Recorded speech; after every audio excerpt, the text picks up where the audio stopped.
Olá, tudo bem com vocês? Sejam bem-vindos. As contribuições de Lacan e de Jung para a psicanálise. Nós compreendemos que Freud ele foi precursor e pai da psicanálise, ele teve várias contribuições. Pessoas que somaram, pessoas que agregaram, pessoas que discordaram também, rompimentos, tudo isso fez parte da história da psicanálise.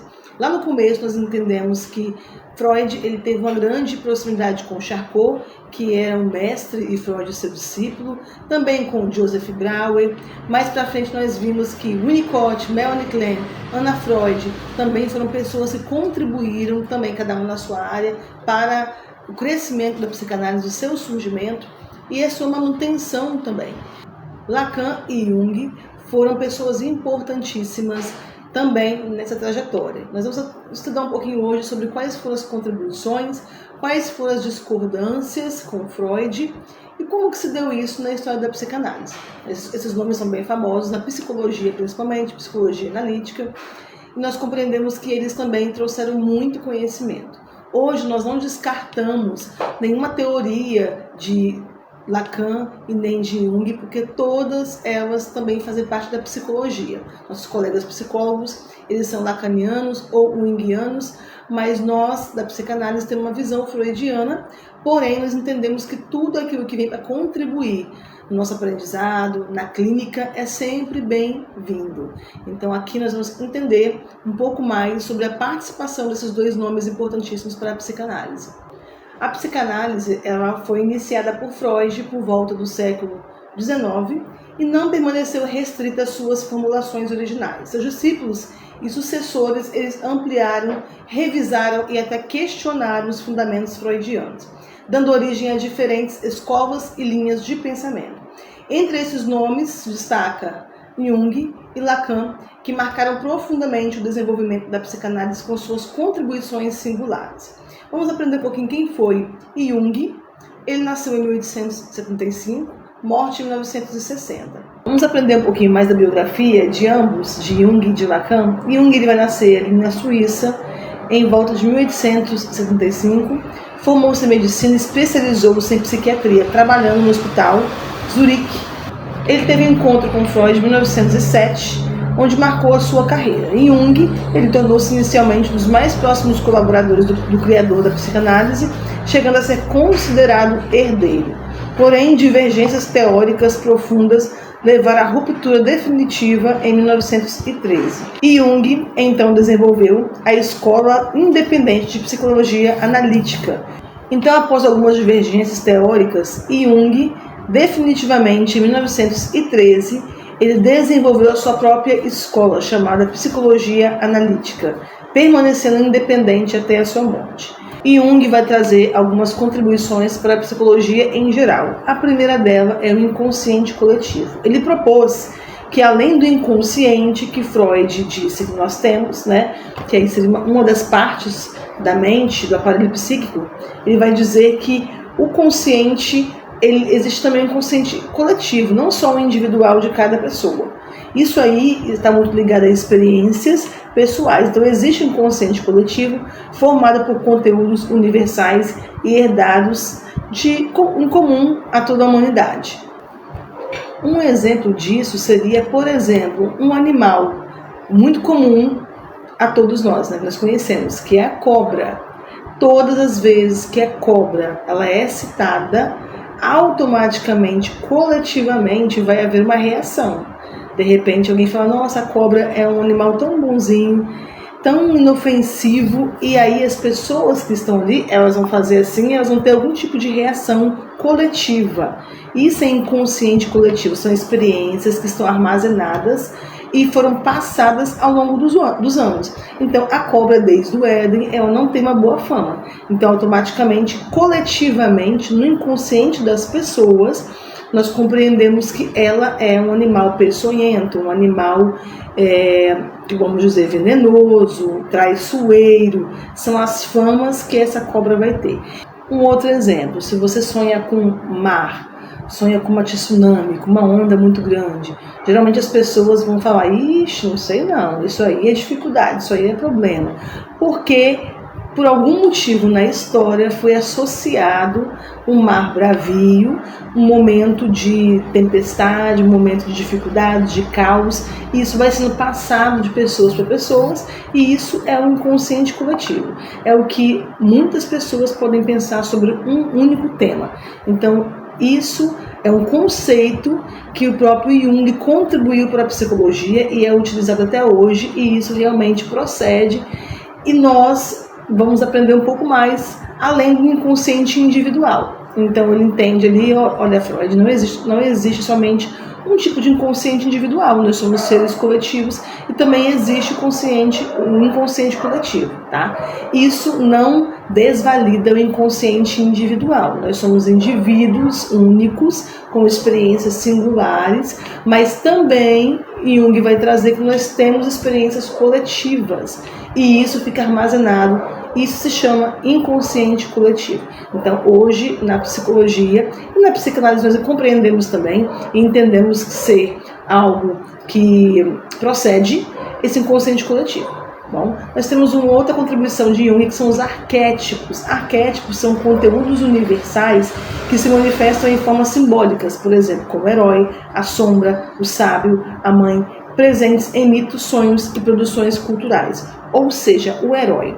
Nós temos um único sentido para o herói. O herói é uma figura, ou seja, um arquétipo, é uma simbologia, onde nós entendemos que o herói ele sempre vem para trazer uma solução, para salvar. O herói ele se entrega pelos outros. O herói ele é altruísta, tem essa abnegação. Então isso foi construído a partir das experiências humanas em relação a esse nome, a esse herói, né? O que seria uma sombra, por exemplo? Nós temos aquela impressão que a sombra ela é algo negativo, é algo obscuro. Então, se você está andando na rua e de repente você vê uma sombra que pode estar te seguindo, né, colocando um exemplo, né, você vai associar aquilo a algo muito negativo. Nós fomos aprendendo a passar do tempo, né? Mas nós entendemos que aqui nos arquétipos também há um nível de associação com figuras, tá? O inconsciente coletivo ele vai trazer mais questões como experiências e os arquétipos com figuras. Então, por exemplo, a mãe é uma figura soberana, é uma figura intocável, porque isso foi construído há muitos anos em relação à mãe. Então, essa mãe má, essa mãe ruim, é um pouco difícil de imaginar, por mais que nós temos tantas notícias, tantas coisas acontecendo, trazendo notícias de mães que maltratam, que, enfim, tantas outras questões que nós vemos diariamente no cotidiano do nosso dia a dia. Mas a mãe em si é uma figura soberana, uma figura intocável, sagrada. Isso é o arquétipo. Aquela figura, ela foi construída por anos, uma visão única, né, coletivamente em relação à figura da mãe. E aí nós temos também outros tipos de figura, como mitos, sonhos, né, e produções culturais que elas vão também fazendo parte desses arquétipos ao longo do tempo. Temos outros exemplos bem interessantes em relação ao arquétipo. Falamos do herói, mas tem o arquétipo do vilão, tem o arquétipo da vítima, tem o arquétipo do inocente. Então, são produções, né, que ao longo do tempo as pessoas foram criando em relação aos personagens, né? Então, por exemplo, hoje na psicologia tem pessoas que falam, vamos trabalhar então o seu arquétipo da guerreira, o seu arquétipo, a sua parte mais forte, vamos trabalhar isso, onde você vai trabalhar esse empoderamento, que seja uma postura, que seja uma forma de falar, um comportamento diferente. Na psicologia é muito falado disso, de arquétipos nesse sentido, onde você consegue incorporar, entre aspas, um personagem, né? Esse arquétipo do herói é a pessoa forte, é a pessoa que salva os outros, abnegada. Então, essas figuras, né, a gente conversa sobre isso dentro das análises. Então, na psicologia também é muito comum, por exemplo, essa pessoa está com um arquétipo de salvadora, quer salvar todo mundo, quer salvar o mundo. que as pessoas têm um problema, ela corre para resolver, ela vai à frente, toma as dores dos outros. Isso seria um arquétipo, por exemplo, de salvadora, né, da heroína, até onde isso é bom. Então, isso que é arquétipos que Jung quis trazer como se fosse papéis, onde as pessoas vão desempenhando esses papéis, né? Pessoas que de repente se vitimizam, sempre estão com esse arquétipo, digamos, de vítima, né? Então, tudo isso aí vai trazendo para nós um simbolismo em relação aos papéis. E Jung ele traz isso com o inconsciente coletivo e com os arquétipos também. E com a individuação, que é um processo pelo qual o indivíduo busca integrar consciente e inconsciente, tornando uma personalidade mais plena.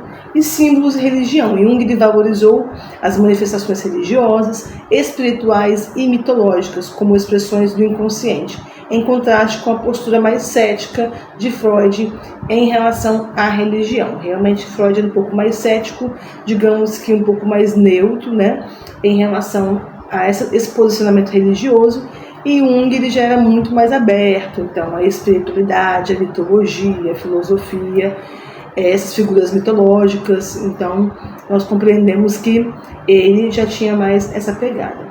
Essas foram as contribuições de Jung. Nós temos um pouquinho das contribuições de Lacan, que nós vamos falar um pouco mais resumidamente hoje, para que vocês venham conhecer e que possam também se aprofundar nesses estudos. Lacan, ele nasceu em Paris em 1901, formou-se em medicina e psiquiatria, tendo contato inicial com a psicanálise em 1920. Foi um profundo estudioso, não apenas de Freud, mas também da filosofia, da linguística e da matemática. Tornou-se uma figura central da psicanálise francesa e atraiu multidões em seus seminários. Lacan já vem aqui no século XX, né?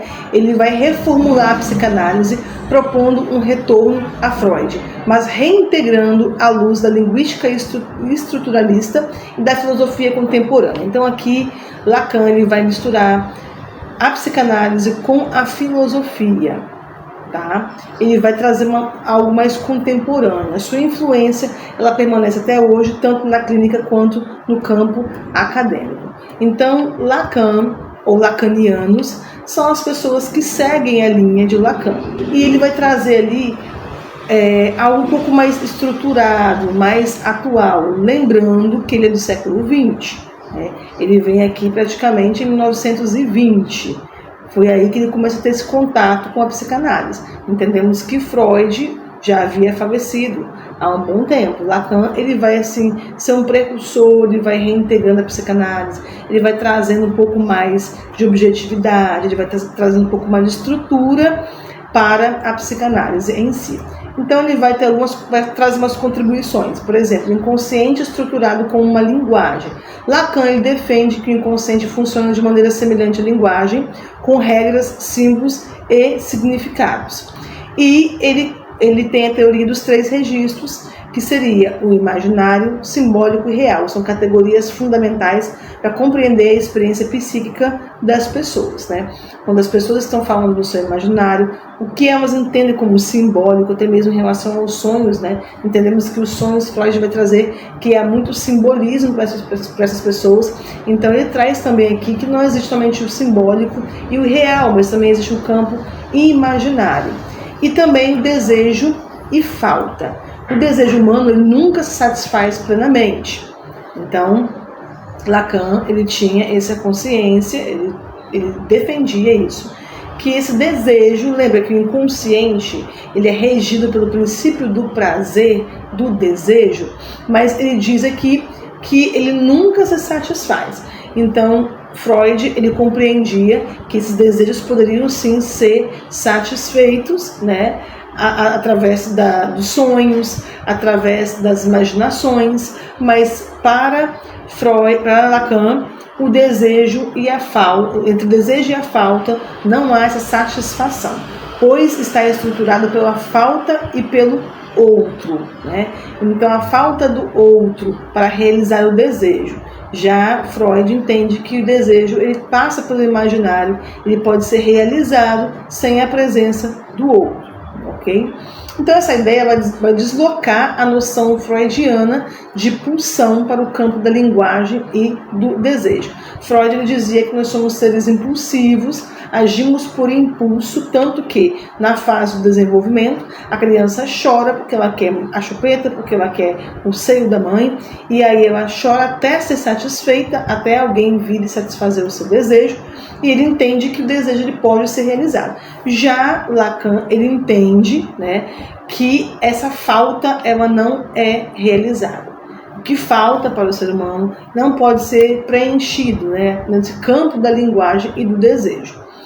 E a clínica lacaniana vai ser diferente nessa prática clássica. Lacan vai introduzir a cessão de tempo variável e o enfoque no discurso do analisando, privilegiando o jogo da linguagem sobre a interpretação linear.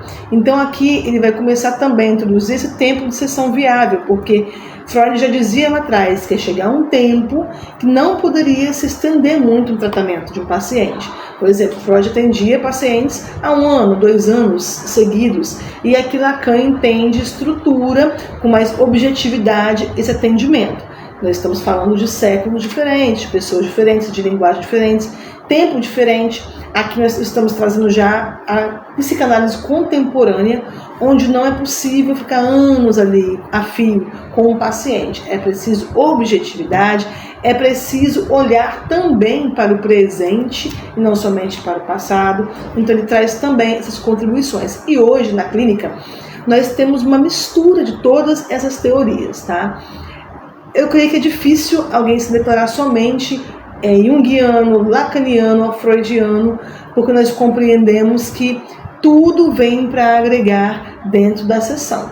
Então, no tempo contemporâneo, nós temos uma base da psicanálise com o pai da psicanálise, Freud, e temos outras contribuições contemporâneas e mais atuais que foram chegando, através principalmente de Lacan.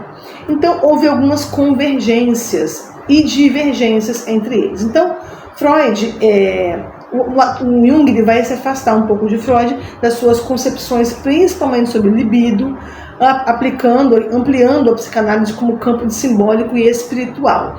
Então, Jung ele tem mais essa visão espiritual, que também há coisas simbólicas que estão ali trabalhando nesse inconsciente do ser humano, né? E em relação à libido, nós entendemos que Freud, quando ele falava de libido, ele não falava de libido sexual somente. Então aqui em relação ao libido, Freud ele acreditava que o libido é esse desejo que não é em relação ao sexo propriamente dito, mas esse desejo, essa vontade. E o libido aqui ele pode ser até mesmo um desejo por algo que você está com vontade de comer, o desejo por algum tipo de atividade, qualquer tipo de pulsão ou desejo.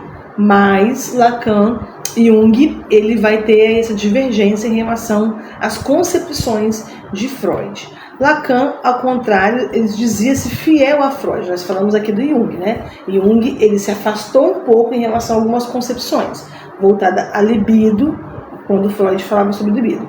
Mas Lacan, ele, ao contrário, ele vai se dirigir a Freud como fiel a Freud, mas reinterpretando-o de uma forma mais radical à luz da filosofia também. Então aqui ele se mantém fiel às ideias originais e ele só vai somente agregar a partir de Freud em diante, trazendo mais para a contemporaneidade e trazendo mais para os tempos mais modernos. Então, entre si, Jung ele privilegia o mito, a simbologia e a dimensão espiritual. Lacan ele vai privilegiar a linguagem, a estrutura e o discurso desse paciente. Validar esse discurso também. Não somente interpretar com símbolos, com as narrativas, interpretar no inconsciente, mas que existe uma parte também consciente.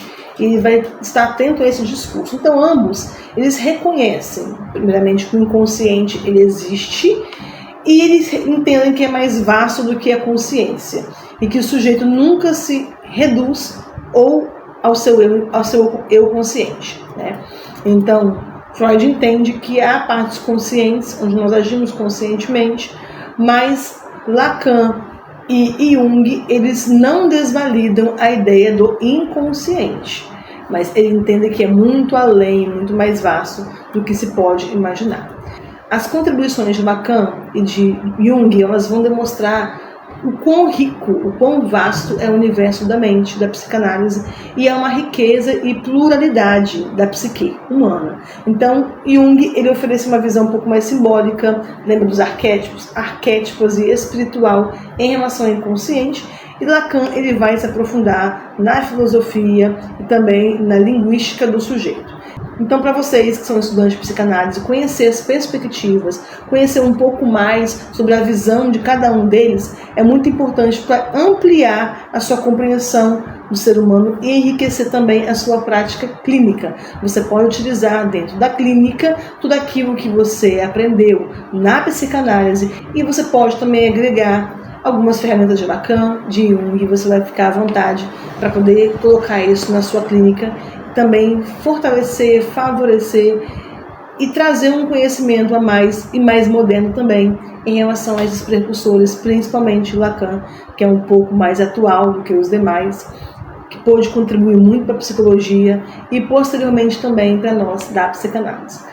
Por hoje é isso, pesquisem um pouco mais, deixe de dever de casa, você pesquisar um pouquinho mais sobre o consciente coletivo, sobre os arquétipos, para que você possa aprender um pouco mais a teoria dos 3 registros também, que Lacan vai trazer, Jung vai trazer, para você aprender um pouco mais profundo sobre essas teorias. Nós temos também a teoria do apego, uma teoria muito atual, e que nós também vamos ter uma aula somente sobre ela, que hoje contribui e muito, e soma muito também em relação às ideias iniciais de Freud.